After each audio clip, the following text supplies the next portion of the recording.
And today, my pro tip for you today is defense, in particular the closeout drill.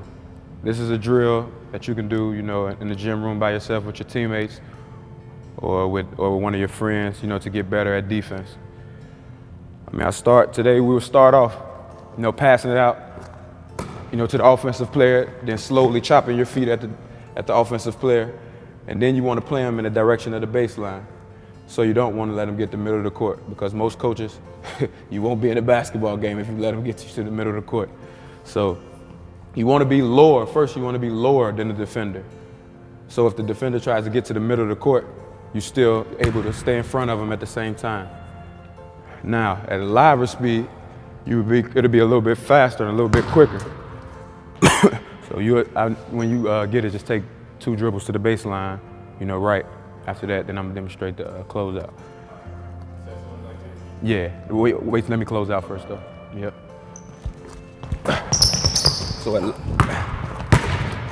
So at live speed, that's how it would be. Chopping your feet, it's critical in stopping the offensive player and getting lower than the offensive player. So now one of the keys, is knowing your personnel, knowing the player you're playing against. So if you're playing against a guy that can shoot the basketball, that's a shooter, you would want to crowd him. So you would want to close out a little bit closer than normal. You want to close out to him because you know he can shoot the basketball. More times than not, he's not going to be a good ball handler, if he's a shooter. So you want to close out a little bit closer just so you keep pressure on him at all times and you don't let him get his shot off. Now, another type of player, he could be a good driver. He can be a good driver. So when I close out, I will close out shorter than normal.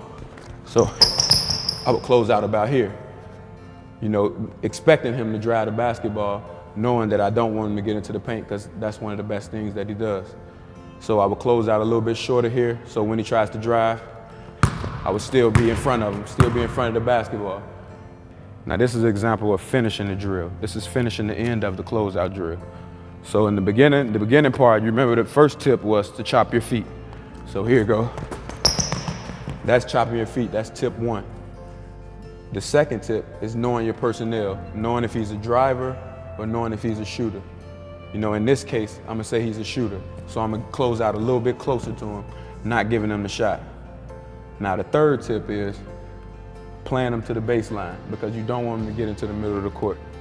So when I play him to the baseline, he's gonna take the drive, 2 dribbles, then the shot's gonna go up and I'm gonna contest the shot. You always wanna contest the shot as a defender because you don't wanna give a guy who can shoot the basketball like yourself an open shot. So contesting the shot is critical. Then after the shot, you got the most critical of them all is the box out. So we're gonna demonstrate it live. How you do the drill in 1.